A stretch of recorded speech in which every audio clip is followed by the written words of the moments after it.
¿Qué tal? ¿Cómo les va? Muy buenas tardes. Gracias por acompañarnos semana tras semana con Salud y Televisión. ¿Qué tal, Marcela? Todo muy bien, contentos de estar nuevamente tratando de contarles toda la cantidad de notas que estamos haciendo y temas realmente muy importantes. Y gracias por los comentarios que nos llegan, de todos los temas que nos pide la gente a veces para que tratemos.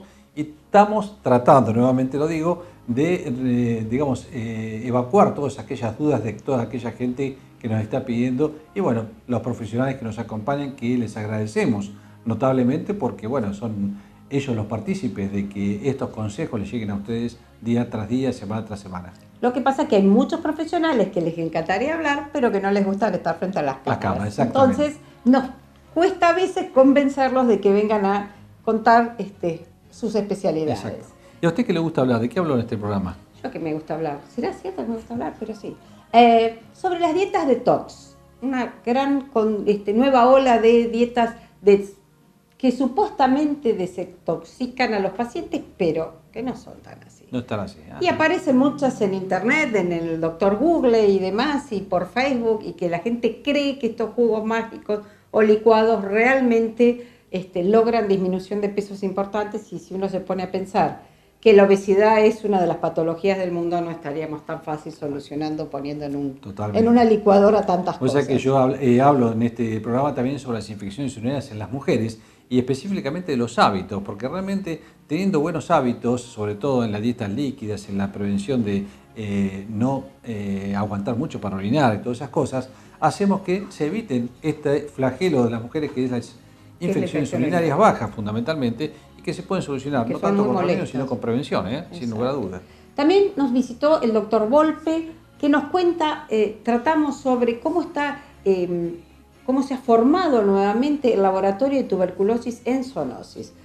Hace años que vienen trabajando, pero le han remodelado todo el laboratorio, han capacitado gente, y esta patología que, como hablábamos, es de la pobreza, que uno creía que era de otro siglo, es una patología que realmente sigue está estando, nuevamente agudizándose, ¿no? Y con qué fácil podría solucionarse con los controles, pero la gente es muy reacia al tratamiento, y tan simple como una saliva, un estornudo de alguien que no se protegió y que no está medicado, va haciendo duplicar la patología por falta de control. El doctor Borra nuevamente en su micro hoy nos va a hablar de lo que es un centro de día, un centro de día, cómo va a funcionar, cuáles son las expectativas para todo esto. Así que no se lo pierdan este programa porque realmente tiene muchas cosas buenas para que ustedes sigan manteniendo una salud 10 puntos.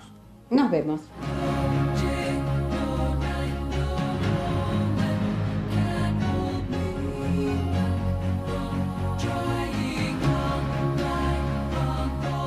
Bien, seguimos en Salud 10 y esta vez con el doctor Volpe, que ya nos ha venido a visitar en varias oportunidades, pero siempre tenemos muchos temas para tratar de lo que se está haciendo en zoonosis, y el tema de hoy va a ser tuberculosis. Así que agradecemos, doctor, la presencia suya.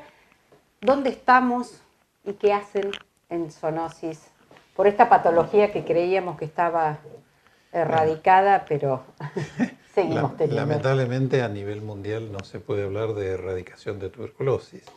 Si bien hay países, sobre todo los desarrollados, que han logrado reducir muchísimo la incidencia, en el mundo y sobre todo en los países en vía de desarrollo, donde las condiciones sociales de pobreza, marginalidad abundan, ahí es donde la tuberculosis tiene su mayor impacto. Lamentablemente Argentina, con una tasa de pobreza bastante elevada y dentro de una región que tiene el problema, sufre la continuidad del problema de tuberculosis. Nosotros en el área de zoonosis desde hace muchos años tenemos un servicio de laboratorio. Si bien la tuberculosis humana causada por Mycobacterium tuberculosis no se puede considerar una zoonosis, sí podríamos decir que la tuberculosis bovina o la aviar, es decir, podrían ser formas de la enfermedad que pasan al humano. Pero esas están controladas, sobre todo la tuberculosis bovina, que tradicionalmente se transmitía por el consumo de leche sin tratamiento por pasteurización. Y eso quedó erradicado. Hoy en día prácticamente esa vía está con un alto control. Esperemos que la industria láctea siga respondiendo con buena calidad y eso aleja el problema. No es que se haya terminado el problema en las vacas. Lamentablemente la tuberculosis bovina sigue existiendo y ahí la medida preventiva de hervir la leche, si alguien la consume no proveyéndose de un lugar Exacto. donde venga pasteurizada, esa medida sigue válida. En el caso nuestro, el laboratorio nuestro desde muchos años ha sido un laboratorio de referencia para la región sanitaria novena, es decir, todos los servicios públicos de la novena, hospitales, servicios de diagnóstico, en algún momento la región segunda, que tiene cabecera en Pehuajó, nosotros recibíamos muestras para diagnóstico por bacteriología. Es decir, una de las medidas más eficaces de control de la tuberculosis es identificar la persona enferma que está siendo afectado por la enfermedad y es el llamado bacilífero. Es decir, que a través de la expectoración, el estornudo, está eliminando al ambiente los bacilos que van a provocar nuevos casos humanos. Y ahí el laboratorio tiene un rol fundamental. Primero, para individualizar a esa persona confirmando su positividad. Y en segunda instancia, para determinar específicamente qué tipo de micobacterión está afectando a la persona y permitir relacionar ese tipo de micobacteria con el tratamiento más adecuado en cuanto a las drogas que puedan ser efectivas. Porque si bien hay drogas que se utilizan de primera línea, bastante comunes y serían, digamos, simples de adquirir, la tuberculosis requiere un tratamiento muy prolongado. En general lleva más de 6 meses el tratamiento inicial de una infección identificada. Si la persona no respeta ese esquema de tratamiento, genera dos problemas. No se cura, y no solamente no se cura, sino que las cepas bacterianas dentro de su organismo van a adquirir resistencia a una de las drogas que se utilizó o a más. Eso pasa también en la naturaleza. Hay micobacterium que mutan, es una mutación genética, que provoca que los tratamientos más masivos a veces no funcionen. Y esto se ve agravado porque se ha llegado ya a bacilos que tienen multiresistencia, es decir, varias de las drogas que hay disponibles en todo el arsenal terapéutico a veces no sirven para el tratamiento de la persona. Esto trae una complejidad muy grande en el programa de control, que es el tratamiento de la persona afectada. ¿Es de por vida la medicación? No, la medicación en general en el tratamiento de primera vez, cuando la persona se hace el primer diagnóstico y siendo susceptible a las drogas más básicas, la isoniazida, la estreptomicina, que son antibióticos, drogas comunes. En general el tratamiento es prolongado aproximadamente 2 a 6 meses, en general 6 meses lleva. Cuando se genera multiresistencia empieza el problema, porque hay que identificar qué tipo de medicamento podría ser útil y ahí los tratamientos se prolongan a más de un año. Todo esto trae su problema, porque la persona tiene que estar adherida permanentemente al tratamiento y el tratamiento puede generar en plazos tan prolongados reacciones adversas que prácticamente obligan a suspenderlo. Entonces es un problema muy complejo y el laboratorio acá tiene un rol esencial. Por un lado, identificar la persona, identificar el germen y a su vez informar el tipo de medicación que se puede utilizar para el tratamiento. Este laboratorio funcionó desde, como usted decía, hace mucho tiempo. Sí. Hoy, ¿cómo está ese laboratorio? Hoy hemos tenido una renovación, diríamos, total de todo el sector y del equipamiento e inclusive estamos tratando de lograr la mejor actualización del personal profesional que está a cargo. El programa de tuberculosis que funciona en el Ministerio de Salud nos apoyó desde ya hace bastante tiempo y ante una revisión que hicieron de toda la provincia decidieron que en nuestras instalaciones iba a funcionar un buen laboratorio, no solamente para la región novena, sino también para servicios de la tercera y posiblemente la segunda. Bien. En ese sentido, lo que vamos a hacer es, por un lado, recibir muestras para diagnóstico y por otra parte, elaborar los medios de cultivo, que son medios para hacer el aislamiento, que se derivarían a laboratorios que pueden hacer la bacteriología, quitándoles esa carga de trabajo que significa elaborar un medio de calidad. Entonces, este año nos han provisto hace poco tiempo de todo un equipamiento que nos ha permitido armar 2 sectores nuevos. Un sector de aislamiento, donde hay una cabina de seguridad biológica, una centrífuga nueva refrigerada y una estufa de cultivo. Eso está en un ambiente donde está controlado y sirve para proteger al ambiente, al operador y a la muestra de trabajo. Y por otro lado, hay otro sector de laboratorio que ha recibido un autoclave nuevo y un coagulador. Se llama, es un equipo que permite elaborar el medio de cultivo, que nos permite con gran comodidad elaborar ya con mayor escala medios para proveer laboratorios. Y por otra parte, el rol que queremos nosotros implementar es que los profesionales que están a cargo tengan la mejor formación. Ya un profesional que es un bioquímico de otro Castiglione Ella asistió en un curso de capacitación en el hospital de referencia que tenemos en la provincia, que tiene un servicio de diagnóstico que es el San Juan de Dios de La Plata, En La Plata, claro. donde he hecho una primera instancia de capacitación. Este mes, hacia fines de mes, los dos profesionales van a participar de otra instancia en La Plata también, en un curso que dicta un instituto nacional, que es el Instituto de Enfermedades Respiratorias Emilio Coni de Santa Fe, donde se van a capacitar en todo lo que es las técnicas de diagnóstico inicial, que vulgarmente se las conoce como vaciloscopías. Es decir, es el diagnóstico primario en una muestra que se puede hacer en cualquier laboratorio de diagnóstico, para que tengan la capacidad inclusive de supervisar servicios hospitalarios que hagan ese diagnóstico. Y en el mes de octubre vamos a insistir con otro curso más para los dos profesionales en el Instituto Malbrán, donde en conjunto con la Organización Panamericana de la Salud se va a hacer un curso extensivo de todos los aspectos de esta enfermedad. Todos los aspectos. Uno a veces creía que estas patologías era como de la pobreza en serio, pero que era de otra época, es como que cuesta pensar hoy, pero hay mucha población vulnerable, parte de lo que charlábamos antes de la nota, con los pacientes por HIV, bueno, o que están hacinados, este grupo de poblaciones. Es decir, la tuberculosis en su historia es una enfermedad que ya lleva miles de años y ha diezmado la población del mundo en muchas ocasiones. Hubo un periodo, sobre todo en el siglo pasado, que con el advenimiento de nuevas drogas se pensó que se podía llegar a un control efectivo. En realidad fue así en muchos países que estaban ya desarrollados o en vía avanzada de desarrollo. Pero han surgido la emergencia, como vos mencionabas, de otras enfermedades agregadas, en este caso virales, como el síndrome de inmunodeficiencia adquirida, que agrava la condición del individuo que padece una infección tuberculosa, porque el virus de la inmunodeficiencia magnifica el potencial de un micobacterium, llevando inclusive a la muerte. El mundo no ha logrado desprenderse de la tuberculosis. Todos los años se estima, estas son estimaciones de la Organización Mundial de la Salud, hay más de 10 millones de personas que enferman como casos nuevos en el mundo. En las Américas se calcula que superan los 260, 270 mil casos al año, y en nuestro país los casos sospechosos, de acuerdo a los últimos boletines que hemos tenido acceso, superan las 10.000 personas por año. Y realmente es un grave problema porque cada uno de esos casos es el nuevo transmisor, como vos comentabas, en condiciones sociales o de pobreza que llevan a una dieta deficiente, en el cual la persona por ahí no tiene acceso a un buen nivel de proteína y a un buen sistema inmune, al hacinamiento, que eso potencia la posibilidad de transmitir en ambientes que no tienen buena ventilación, calefacción, con algunas infecciones respiratorias agregadas. Simple se contagia por la saliva, por toser o estornudar y no protegerse. La persona que ha llegado a la lesión pulmonar, que generalmente se abre a la vía bronquial, entonces con la expectoración elimina gotitas de saliva, las famosas gotitas de flujo, que hacen un aerosol ambiental con bacilos.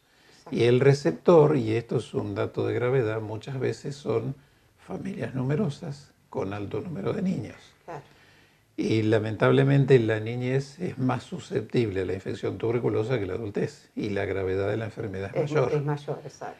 Si bien sabemos que en los chicos existe la vacunación por BCG, que se da generalmente al momento del nacimiento, esa vacuna no es efectiva para prevenir la infección. Sirve sobre todo para evitar las formas graves que se adquieren en la niñez, sobre todo la meningitis tuberculosa, que era una enfermedad gravísima, que la vacuna ha logrado controlarlo. Pero, como ves, es una enfermedad que está asociada a condiciones que lamentablemente hoy siguen imperando en Argentina, y que debemos prestarle una particular atención. Y esta BCG se le da a los chicos al nacer y no se vuelve a repetir. Porque en general lo que se pretende con la vacuna es evitar las formas graves de la tuberculosis que se adquieren en la niñez. De otra manera no estamos protegidos, o sea, no tendríamos otra vacunación para protegernos. Lamentablemente por ahora no hay. Obviamente la buena alimentación, la ventilación, el prevenir infecciones respiratorias, el no hacinamiento, y esto nos lleva a otro problema que tenemos, que son las poblaciones que viven cerradas. La tuberculosis es un problema de nuestro sistema carcelario, donde ahí tenemos una gran complejidad, individuos con problemas sociales, Y todos con la misma temática, es decir, encerrados, sí, mal alimentados. con condiciones que no son las ideales, y ahí es donde a veces tenemos una casuística elevada por la transmisión dentro de esos ¿No ambientes. se pide habitualmente en chequeos o en preocupacionales como una forma de detectar? En general la medicina tiene dos maneras de detectarlo. Las lesiones pulmonares se identifican por Sí. una placa radiográfica, Sí, sí. que ahí aparece la sospecha y esto deriva al diagnóstico por laboratorio. Y hay una prueba muy sencilla, que es una prueba intradérmica, la reacción de Mantoux. La reacción de Que Mantoux, es esa una que pequeña todos teníamos inyección, las marquitas claro, en el brazo. que nosotros que pasamos por otras generaciones del sistema escolar nos hacían la reacción para identificar en ese caso los chicos que ¿Eso no pudieran se estar hace más afectados. ahora? Sí, sí, se sigue haciendo, pero en general son diagnósticos que o se piden preocupacionalmente o cuando hay algún riesgo en particular, por Ahí esto que es cuando- mencionábamos, una población que esté cerrada o Exacto. trabajando en contacto con ellos, o el personal que trabaja en la asistencia Claro. médica, enfermería, mucamas, Exacto. personal de laboratorio, Se lo tienen que controlan hacer. eso, lo Pero tienen es que una hacer. buena medida de control identificar preventivamente y no esperar que la persona tenga graves lesiones, que a Exacto. su vez son los transmisores. Exacto. Eso es lo que se pretende. Así que bueno, muy bueno el hecho de haber equipado nuevamente este laboratorio que hace que magnifique también la función de los que trabajan en esto. Todo este equipamiento no va a servir solamente para tuberculosis, porque nuestro Seguramente, interés es exacto. la bacteriología. Y bueno, la utilidad que le vamos a dar a todo esto es no solamente por el tema tuberculosis, si bien el interés primario fue ese, Exacto. sino mejorar otros aspectos, otras zoonosis bacterianas, diagnóstico de brucelosis, de carbunclo, de la misma leptospirosis, nos permite trabajar con más comodidad para el operador e inclusive proteger el ambiente interno de nuestra institución y proteger el material con el cual uno está trabajando, porque eso mejora las condiciones. Bien, tema apasionante porque además estas patologías que nos llaman la atención, pero que está tan fácil de poder a veces que tengamos conocimiento. Gracias, doctor, por estar nuevamente en Salud 10 y seguimos entonces. Gracias a ustedes. Buenas tardes, bienvenidos al laboratorio de micobacterias que hemos inaugurado en la División de Zoonosis Rurales. Me acompaña la doctora Julia Gregoreschi, con quien tengo el gusto de trabajar a diario. Mi nombre es Nicolás Castiglione y les vamos a ir contando un poco el instrumental que hemos recibido para desarrollar nuestras tareas. En primer lugar, en este ámbito nos encargamos de hacer los medios de cultivo para las micobacterias. Lo que buscamos aislar es Mycobacterium tuberculosis, que es el agente causal de la tuberculosis humana. Y bueno, hemos recibido últimamente un autoclave eléctrico que nos permite esterilizar medios de cultivo y material contaminado. También podemos observar otro equipo de última generación, que es un coagulador. Eso nos permite hacer los medios de cultivo para las bacterias. Los medios de cultivo llevan una serie de sales y como nutriente principal lleva huevos, y es por eso que el medio necesita ser coagulado, y ese es el equipo que nos permite controlar la temperatura, la humedad y el tiempo para lograr el medio adecuado. Y bueno, después material de uso común en un laboratorio, como puede ser un microscopio, que nos permite ver extendidos y coloraciones para ver o evidenciar la presencia de las bacterias. Este laboratorio es el que habitualmente llamamos laboratorio de producción, y ahora vamos a ir a ver otro laboratorio que se encuentra del lado de enfrente, que es un laboratorio donde hacemos los cultivos y que tiene un nivel de bioseguridad aún mayor, así que si nos acompañan los vamos a ver. Bueno, como les venía comentando, este es el segundo laboratorio que pertenece también al laboratorio de micobacterias. Aquí es donde realizamos los cultivos y donde tenemos un nivel de bioseguridad, digamos el máximo nivel de bioseguridad de nuestro departamento. Lo que tenemos aquí es una cabina de seguridad biológica, muchas veces conocido como un flujo laminar, que esto lo que nos permite es trabajar con un gran nivel de seguridad para el operador. Aquí dentro hay un flujo de aire que impide la salida y la entrada de bacterias y que todo es filtrado a través de un filtro, valga la redundancia, que mantiene el aire estéril.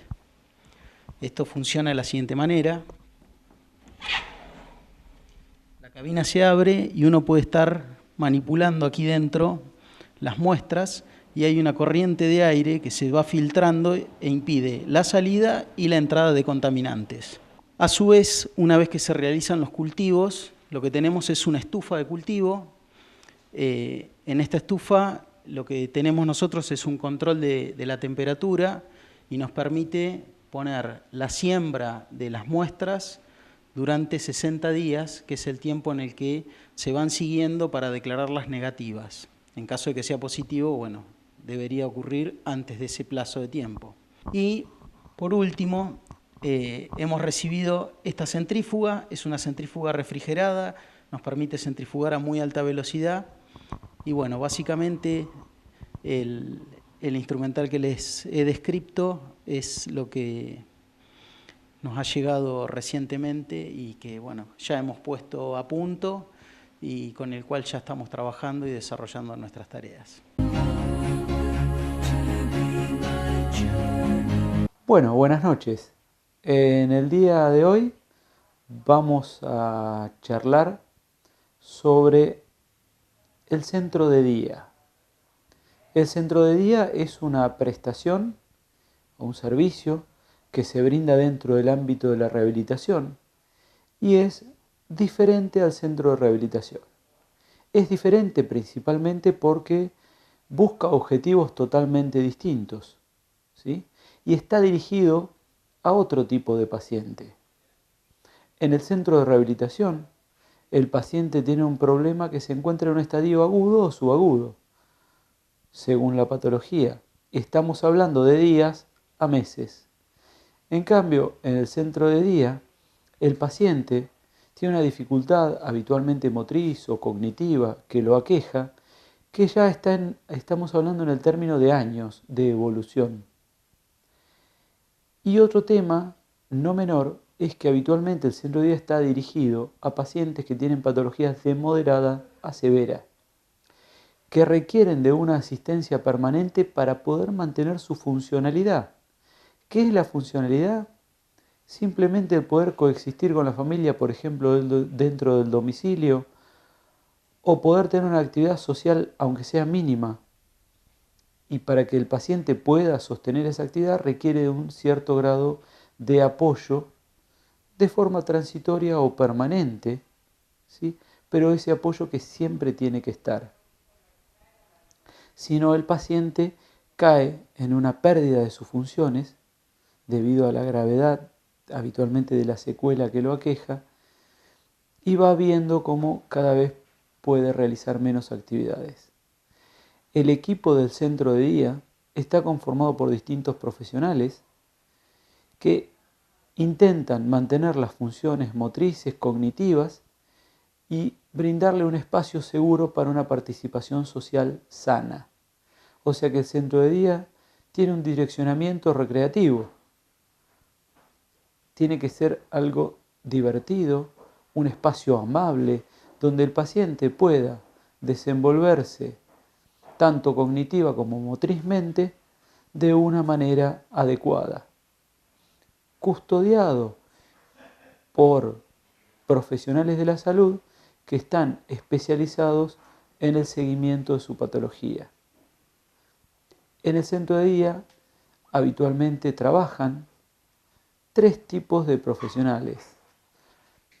Los profesionales propiamente de la salud, que son el médico de rehabilitación, licenciados en psicología, psicopedagogía, terapia ocupacional o kinesiología según haga falta, la licenciada en trabajo social también. También están los docentes, ¿sí? Que pueden brindar distintos tipos de actividades como plásticas o fílmicas como actividades respecto al cine o música. Y por último están los asistentes o acompañantes que colaboran en la facilitación de todas estas tareas. El centro de día también programa salidas a espacios abiertos o cerrados para poder disfrutar de alguna actividad fuera del mismo. De esta manera se intenta que el paciente con una dificultad de funcionamiento moderada a severa pueda tener una participación agradable y segura a lo largo de los años que va utilizando el servicio del centro de día. Bueno, otro concepto para poder ir conociendo los distintos servicios que se brindan en el área de rehabilitación. Buenas noches.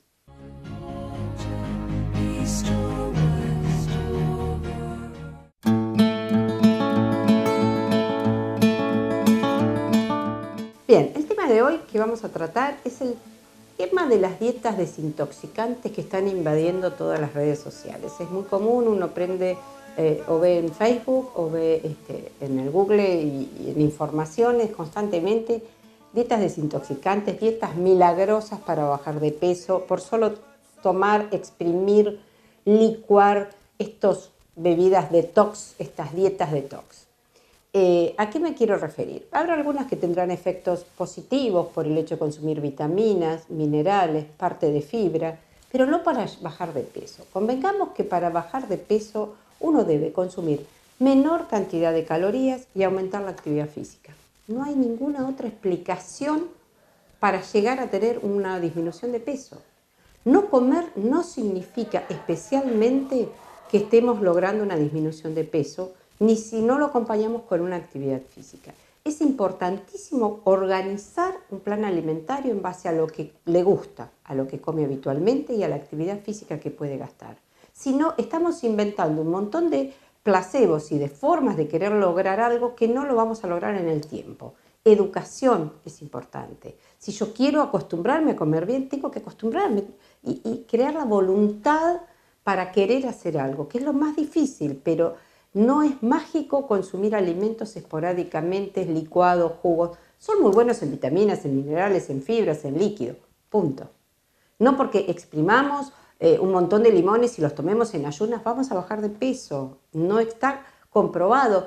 Tengamos en cuenta que la obesidad o el sobrepeso es una de las pandemias más importantes. Si todo se radicara en consumir un juguito, un limón exprimido a la mañana, o estos jugos milagrosos, tendríamos solucionado uno de los problemas mundiales más importantes. Entonces, tratemos de tener prácticas coherentes como para tener en cuenta. Si se están luchando desde las academias científicas de medicina, grandes investigadores en querer lograr algo que sea realmente placentero para lograr bajar de peso, no podemos lograr una actitud tan rápida por solo tomar un juguito, una bebida rápida y tratar de solucionar. Así que es importante fundamentar que para bajar de peso se necesita armonía y adecuación en el plan alimentario y una correcta actividad física para tratar de conjugar a que el plan alimentario sea duradero y de esto logremos una correcta disminución de peso. Gracias.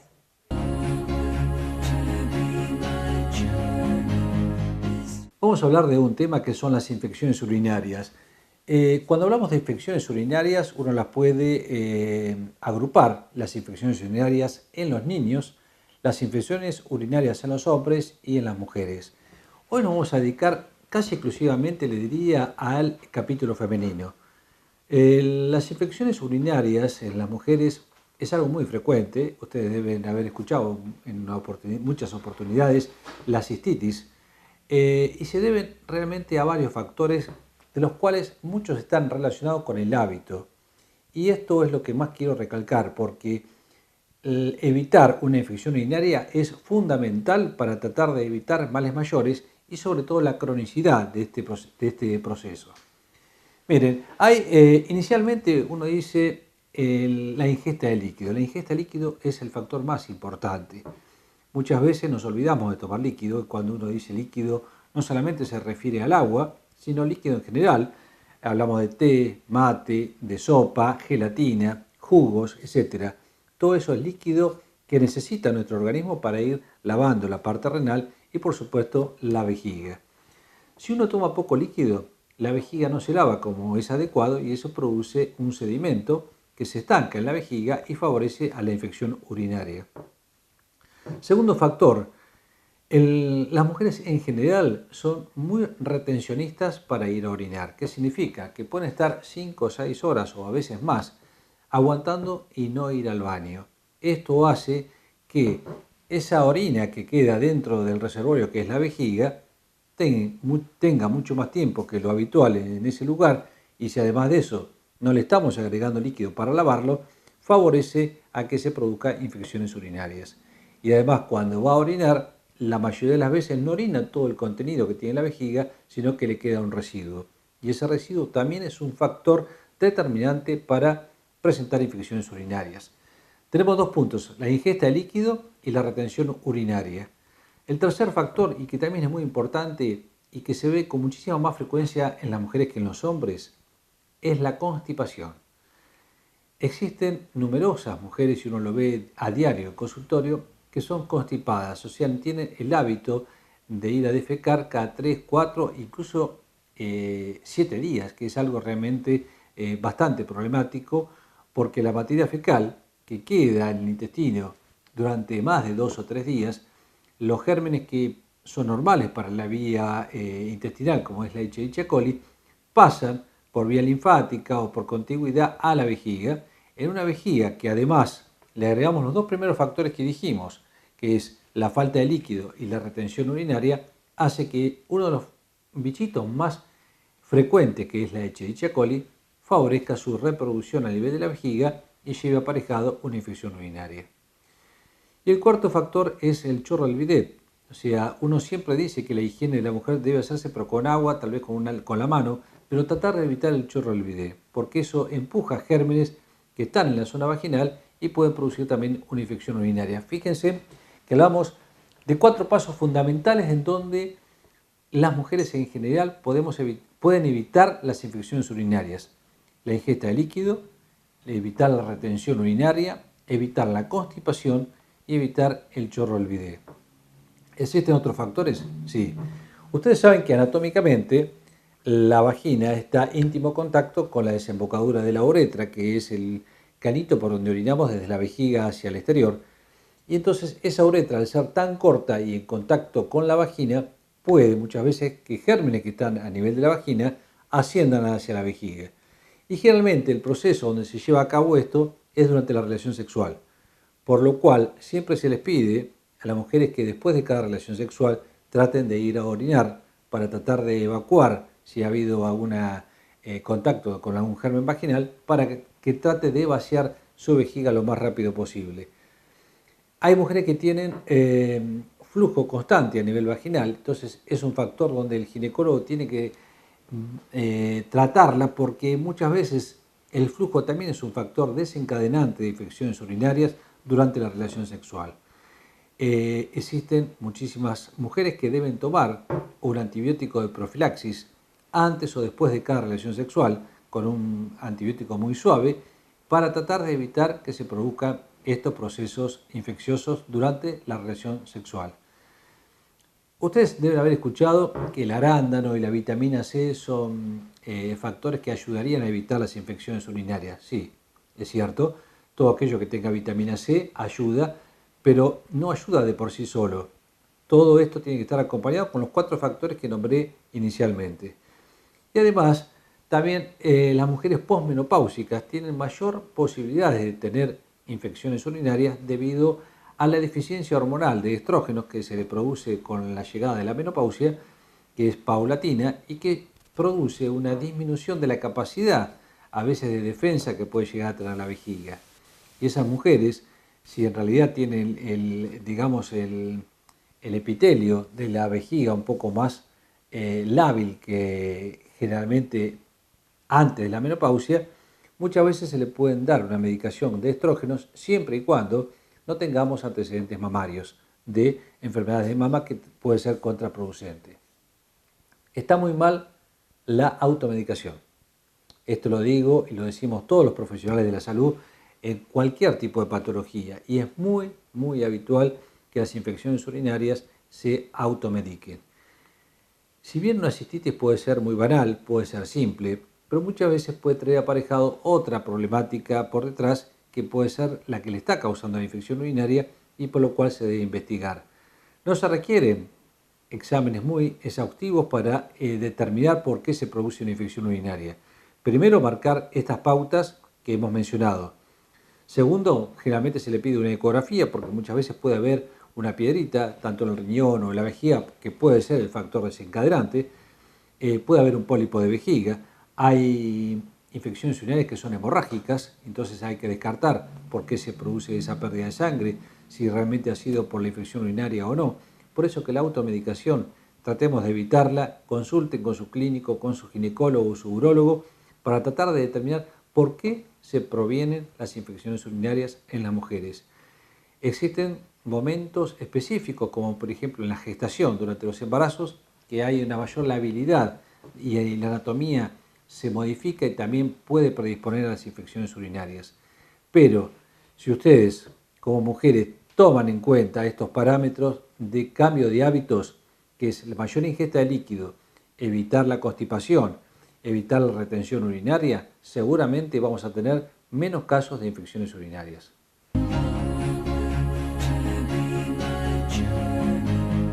Llegamos al final de Salud y Televisión. Gracias por acompañarnos nuevamente. Y bueno, vimos un poco desde infecciones urinarias en las mujeres, que es un tema que se puede prevenir, que se puede evitar y que fundamentalmente eviten la automedicación, porque podemos esconder otro tipo de patologías con el simple hecho de preguntarle a la vecina o a alguien ¿qué antibiótico tomaste para la infección urinaria? Y realmente esto no es así. No es así. El doctor Volpe hablando de tuberculosis y el laboratorio de zoonosis con todo lo nuevo que se lo han equipado.